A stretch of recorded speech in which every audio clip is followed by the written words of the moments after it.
여러분, 지금 뉴스 보셨나요? 미국과 이란이 2주간 휴전에 합의했다는 소식에 오늘 주가가 오르고 기름값이 뚝 떨어졌죠. 많은 분들이 이제 전쟁 위기가 끝났구나 하고 안도의 한숨을 내쉬고 계실 것 같아요. 근데 저는 솔직히 말씀드려서 지금 이 순간이 오히려 더 무섭습니다.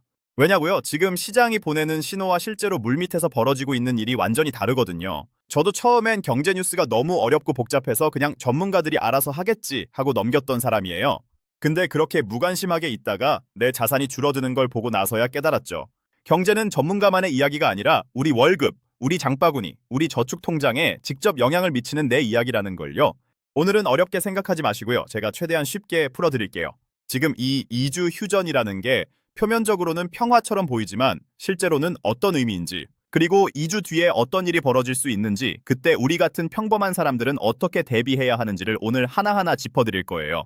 1. 지금 시장에서 벌어지고 있는 일, 눈에 보이는 것과 진짜 현실. 자, 먼저 지금 상황을 한번 정리해 볼게요. 2026년 4월 8일, 트럼프 대통령이 이란과 2주간의 인도적 휴전을 발표했습니다.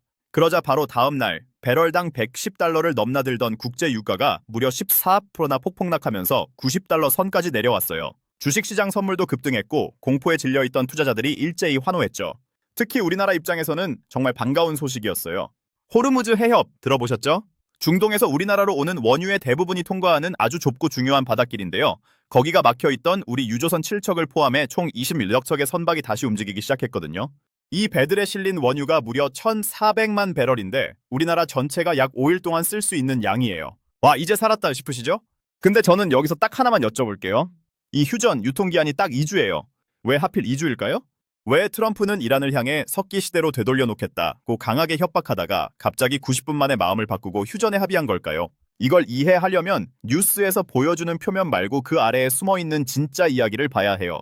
그리고 또 한 가지, 이번 휴전이 미국 이란 사이에만 적용된다는 점도 중요해요. 이스라엘과 레바논 헤즈볼라 사이의 전쟁에는 해당이 안 됩니다. 실제로 휴전 발표 당일에도 이스라엘은 레바논 베이루트 중심부를 폭격했어요. 즉, 이란 입장에서는 언제든 약속 어기는 거잖아 라고 주장하면서 다시 해협을 닫아걸 수 있는 상황이 계속 이어지고 있는 거예요. 지금 우리가 발을 딛고 있는 이 평화는 살얼음판 위에 서 있는 것과 같습니다. 이 2주라는 숫자의 진짜 의미, 피자 가게 비유로 쉽게 이해하기. 이제 핵심으로 들어가 볼게요. 이게 처음엔 복잡하게 느껴질 수 있으니까 제가 아주 쉬운 비유로 설명해 드릴게요. 여러분이 피자 가게 사장님이라고 상상해 보세요. 옆집 가게 사장이랑 크게 싸우고 있는 상황이에요. 그런데 갑자기 옆집 사장이 이렇게 말하는 거예요. 야, 2주만 쉬자. 그 대신 너네 가게 앞 도로 좀 열어줘. 여러분은 이제 장사 좀 되겠구나 하고 기뻐하겠죠. 근데 알고 보니 옆집 사장은 그 2주 동안 가게 마당에 거대한 대포를 설치하고 전국에 흩어져 있던 싸움꾼들을 불러 모으고 있었던 거예요. 게다가 그 가게는 지금 사장님이 쓰러져 있어서 앞뒤 분간 못하는 젊은 직원들이 에라 모르겠다 하고 폭발물 핀을 뽑으려 하고 있는 상황이고요. 자, 그럼 2주 뒤에 그 도로가 평화로울까요? 아니면 불바다가 될까요? 이게 지금 미국과 이란 사이에서 벌어지고 있는 일의 본질이에요. 구체적으로 세 가지 이유가 있어요. 첫째, 이 2주는 미군이 전력을 집결시키는 시간이에요. 미 해군의 최신의 항공모함인 제럴드 R. 포드 호, 이런 슈퍼캐리어가 미국 본토에서 출발해서 중동 페르시아만까지 도달하는 데 걸리는 시간이 딱 12일에서 14일이에요. 우연의 일치치고는 너무 딱 맞아떨어지죠. 많은 군사 전문가들이 트럼프가 준 이 2주는 이란에게 자비를 베푸는 게 아니라 미 해군의 압도적인 전력을 이란 앞바다에 완벽하게 배치하기 위한 최소한의 준비 시간이라고 분석하고 있어요. 둘째, 미국 국방부 내부에서 심상치 않은 일이 벌어지고 있어요. 피트 헤그세스 국방장관이 전쟁이 한창 진행 중인 상황에서 미 육군 참모총장을 전격 해임했습니다. 전쟁 중에 지휘관을 바꾼다는 건 역사적으로 봤을 때 거의 항상 더 큰 전쟁을 준비하는 신호예요. 대대적인 전면전을 염두에 두고 자기 뜻에 맞는 인물로 사령탑을 교체하고 있다는 해석이 나오는 이유입니다. 셋째, 이란 지도부가 현재 사실상 진공 상태예요. 86세의 최고 지도자 알리 하메네이가 사망했다는 건 이미 알려진 사실이에요. 근데 그것만이 아니에요. 그의 후계자로 거론되던 모즈타바 하메네이조차 의식불명 상태라는 정보가 흘러나오고 있어요. 여러분, 어떤 조직이든 위에서 확실하게 통제가 안 되면 어떻게 돼요? 강경파들이 설치기 시작하죠. 지금 이란 혁명수비대 내 강경파들이 독자적인 판단으로 미사일 버튼을 누를 수 있는 상황이 됐다는 거예요. 이게 어쩌면 가장 위험한 변수일 수 있어요.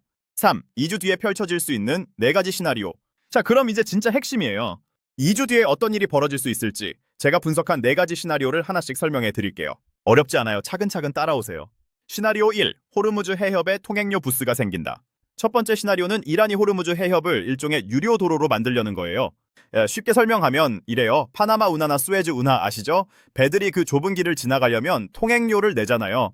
이란이 지금 그 개념을 호르무즈 해협에 적용하려 한다는 거예요. 전 세계 원유 물동량의 약 20%가 이 해협을 통과해요. 하루에만 수십 척의 유조선이 지나가죠. 이란이 여기서 척당 수십만 달러, 많게는 수백만 달러의 통행료를 요구한다면 단순하게 계산해도 연간 수백억 달러의 수입이 생기는 거예요. 이게 왜 무서운 시나리오냐고요? 이건 단순히 돈을 버는 문제가 아니에요. 전 세계 에너지 공급망 자체를 인질로 잡겠다는 거거든요. 미국 달러 중심의 기존 에너지 거래 질서를 흔들겠다는 아주 계산된 전략이에요. 이게 현실이 되면 우리가 매일 주유소에서 내는 기름값, 마트에서 사는 물건 가격, 전기요금까지 전부 다 영향을 받게 됩니다. 시나리오 T, 이란 강경파가 폭주한다. 두 번째 시나리오는 솔직히 가장 무서운 거예요. 앞서 말씀드린 것처럼 이란 지도부가 사실상 공백 상태예요. 중앙의 통제가 흔들리면 현장의 강경파들이 독자적으로 행동할 가능성이 높아져요. 군사 조직에서 위에서 명령이 안 내려오면 어떻게 되냐고요? 각자 알아서 판단하게 돼요. 그리고 전쟁터에서 각자 알아서는 곧 예측 불가능을 의미해요. 이란 혁명 수비대의 강경파들이 휴전 합의를 무시하고 이스라엘이나 중동에 있는 미군 기지를 향해 미사일 발사하는 상황이 올 수 있다는 거예요. 이렇게 되면 2주 휴전이고 뭐고 다 날아가고 전면 충돌이 시작되는 거죠. 이 시나리오에서 국제 유가는 어떻게 될까요? 전문가들은 순식간에 배럴당 150달러를 넘어설 수 있다고 봐요. 시나리오 3, 미국이 대규모 지상전을 시작한다. 세 번째 시나리오는 미국이 직접 움직이는 거예요. 현재 미국은 이미 수천 명의 병력을 중동으로 보냈어요.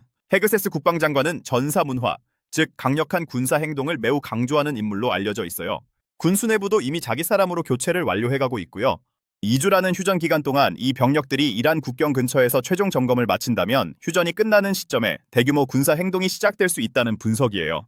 역사적으로 봐도 미국이 대규모 중동 전쟁을 시작하기 직전에는 항상 이런 패턴이 있었어요. 잠깐의 외교적 움직임, 그 사이에 전력 집결, 그리고 전면 개시. 지금 상황이 그 패턴과 굉장히 닮아 있다는 거죠.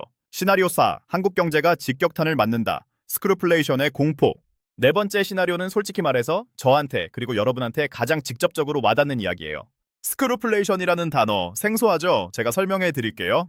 이건 경제학 용어인데요. 쥐어짜다 스크루와 인플레이션을 합친 말이에요. 쉽게 말하면 물가는 미친 듯이 오르는데 내 실질 소득은 오히려 줄어드는 최악의 상황이에요. 기름값이 오르면 물건 만드는 비용이 올라가고 물건 가격이 오르고 배달비가 오르고 전기요금이 오르는데 내 월급은 그대로이거나 오히려 실질적으로 깎이는 상황이요. 그리고 우리나라는 이 시나리오에 특히나 취약해요. 우리나라는 에너지의 대부분을 해외에서 수입해요. 원유 수입 의존도가 OECD 국가들 중에서도 상당히 높은 편에 속하거든요. 지금 배럴당 90달러대로 떨어진 유가가 만약 2주 뒤에 150달러, 160달러로 폭등한다면 어떻게 될까요? 주유소 기름값이 오르는 것에서 끝나지 않아요. 공장 돌아가는 비용, 물건 나르는 비용, 음식 만드는 비용, 집에 오는 전기요금까지 줄줄이 올라요. 그리고 그 부담은 결국 우리 같은 평범한 소비자들에게 전가되는 거예요. 여기에 $1 환율까지 올라버리면 수입 물가는 더 비싸지고 우리 가게의 실질 구매력은 더욱 쪼그라들어요. 이게 바로 스크루플레이션이에요. 그리고 이건 먼 나라 이야기가 아니라 2주 뒤에 현실이 될 수 있는 시나리오예요. 그렇다면 우리는 어떻게 해야 할까? 이 평범한 사람을 위한 실전 대응 전략. 자, 여기까지 듣고 나면 무섭다. 그냥 다 팔고 예금이나 해야겠다는 생각이 드실 수도 있어요. 근데 저는 여기서 이렇게 말씀드리고 싶어요. 공포는 판단력을 흐립니다. 위기의 시대에 무작정 도망치는 것도, 무작정 아무것도 안 하는 것도 전략이 아니에요. 지금처럼 불확실한 시기일수록 정확한 정보를 바탕으로 한 차분한 대비가 필요해요. 제가 생각하는 방향을 세 가지로 나눠드릴게요. 첫 번째 방향, 에너지 관련 인프라를 주목하세요. 이번 사태로 하나가 분명해졌어요. 중동 원유 의존도를 낮추는 것이 전 세계적인 과제가 됐다는 거예요. 그렇다면 어디에 돈이 몰릴까요? 호르무즈 해협을 우회하는 대안 경로, 즉 파이프라인이나 새로운 물류 인프라 관련 기업들이에요. 또는 LNG 액화천연가스 관련 기업들, 원자력 에너지 관련 기업들도 주목받을 수 있어요. 중동 리스크가 커질수록 기존 에너지 경로를 대체하거나 보완하는 기업들의 가치는 올라거든요.